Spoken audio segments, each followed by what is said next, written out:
नमस्कार, मी प्रमोद पवार. आज आम्ही आहोत पालघर जिल्हाधिकारी कार्यालयाच्या प्रिमायसेसमध्ये आणि एक महत्त्वाची मागणी गेले 15 दिवस आम्ही लावून धरलेली आहे.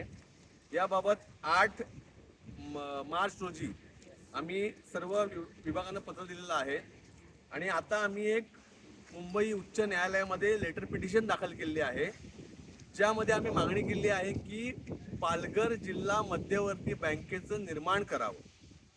ठाणे जिल्ह्याचं विभाजन होऊन 11 वर्ष 9 महिने झाले आणि पालघर जिल्हा वेगळा केला. मात्र या 11 वर्षामध्ये जवळपास 12 वर्षामध्ये पालघरची स्वतंत्र बँक निर्माण केली नाही. ठाणे जिल्हा मध्यवर्ती बँकेमध्ये काय चाललंय आपल्या सगळ्यांना माहिती आहे. बँकेमध्ये भरती करायची, कोट्यावधीचे घोटाळे करायचे आणि काही बोटावर मोजणे इतकी लोक या बँकेच्या जीवावर कोट्याधीश झाली. या बँकेचा लाभ शेतकऱ्यांना, सर्वसामान्यांना, विद्यार्थ्यांना, नागरिकांना होण्याऐवजी या संचालकांना होतोय, हे वास्तव कोणीही नाकारू शकत नाही. आम्ही याची सगळी माहिती जमा केली आहे आणि या पिटिशनमध्ये आम्ही मागणी केली आहे की पालघरची स्वतंत्र बँक निर्माण होईपर्यंत आता जी भरती प्रक्रिया सुरू आहे त्या भरती प्रक्रियेला स्थगिती मिळावी. आता जी निवडणुकीचा घाट घातला आहे त्या निवडणुकीला स्थगिती मिळावी. कारण जर जिल्हा वेगळा व्हायचा असेल तर मग आता एकत्रित जिल्ह्याची निवडणूक तुम्ही कशी घेता. मला काही धक्कादायक गोष्टी तुम्हाला सांगायच्या आहेत की ही बँकेची जे निर्माण झालं, हे बँकेचं निर्माण झाल्यानंतर पूर्ण जिल्हा जेव्हा एकत्र होता, आज या बँकेच्या 118 शाखा आहेत. त्यापैकी 69 शाखा या ठाणे जिल्ह्याच्या आहेत आणि 48 शाखा या पालघर जिल्ह्याच्या आहेत.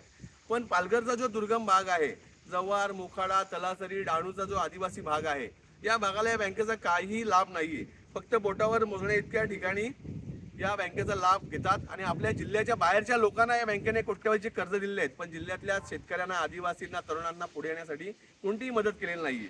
जेव्हा अशा पद्धतीचं जिल्ह्याचं विभाजन होतं तेव्हा याचं विभाजन करणं, बँकेचं विभाजन करणं यांच्यावर जबाबदारी असते. त्यांचा जो कायदा आहे त्या कायद्यामध्ये 73 आणि 144C जे कलम आहे त्याचं हा उल्लंघन करून यांनी आतापर्यंत बँकेचं विभाजन केलेलं नाहीये. मी तुम्हाला काही संचालकांच्या, मतदारांच्या आकडेवारी दाखवतो. त्याहून आपल्याला कळेल की हे विभाजन का गरजेचं आहे. यामध्ये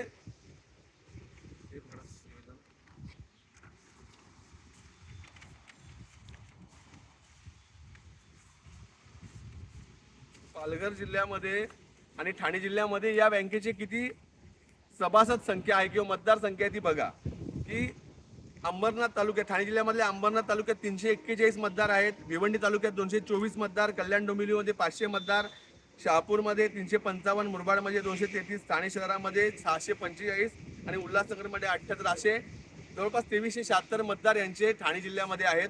आणि पालघर जिल्ह्यामध्ये बघा, डहाणूमध्ये 68, जव्हारमध्ये 39, मोखाड्यामध्ये 25, पालघरमध्ये 156, तलासरीमध्ये फक्त 19 आणि वसईमध्ये 1195 मतदार यांचे आहेत. विक्रमगडमध्ये 37 आणि वाड्यामध्ये 112. म्हणजे आतापर्यंत तुम्ही बघता की या बँकेवर प्राबल्य फक्त वसई तालुकावाल्यांचं आहे. मग एका वसई तालुक्यामध्ये 1195 मतदार जर असतील तर कसे यांच्या बाजूने निवडणुका होणार नाही. मला काही धक्कादायक आकडेवारी तुम्हाला सांगायचे आहेत की जेव्हा या बँकेचं विभाजन होणं का गरजेचं आहे. आपल्याकडे फक्त महाराष्ट्रामध्ये ठाणे जिल्ह्याचं एकट्याचं विभाजन झालं असं नाही. यापूर्वी लातूर जिल्ह्याचं विभाजन झालं. लातूर जिल्ह्याचं विभाजन झालं 1982ला. लगेच 1984ला स्वतंत्र बँक झाली. जालना जिल्ह्याचं विभाजन झालं 1981ला. लगेच 84ला त्यांची स्वतंत्र बँक झाली. नंदुरबार जिल्ह्याचं विभाजन झालं 1998ला आणि 2001ला स्वतंत्र बँक निर्माण झाली. गोंदिया जिल्ह्याचं फक्त उशीर झाला. गोंदिया जिल्ह्याचं विभाजन झालं 1999ला आणि 2011ला त्यांची बँक निर्माण झाली.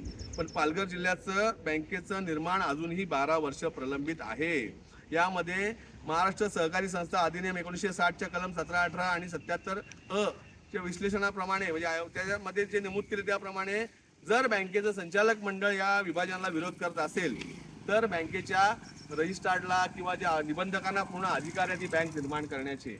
यासह असंख्य मुद्दे इन्व्हॉल्व असलेला एक अहवाल आम्ही प्रकाशित केला. तो अहवाल आम्ही आज पब्लिकसाठी खुला करत आहोत. या जनहित याचिकेमध्ये आम्ही मागणी केली आहे की पालघरची स्वतंत्र पालघर जिल्हा मध्यवर्ती बँक होईपर्यंत इथे निवडणूक घेऊ नये आणि इथे भरती प्रक्रिया करू नये. पालघरच्या नागरिकांचे, पालघर जिल्हावासियांचा हा अधिकार आहे. त्यांच्या अधिकाराची स्वतंत्र बँक त्यांना मिळाली पाहिजे. दुर्दैवाने कोणताही नेता, कोणताही लोकप्रतिनिधी ही मागणी करत नाही. भूमिपुत्र एल्गार संघटनेची ही महत्त्वाची मागणी आहे.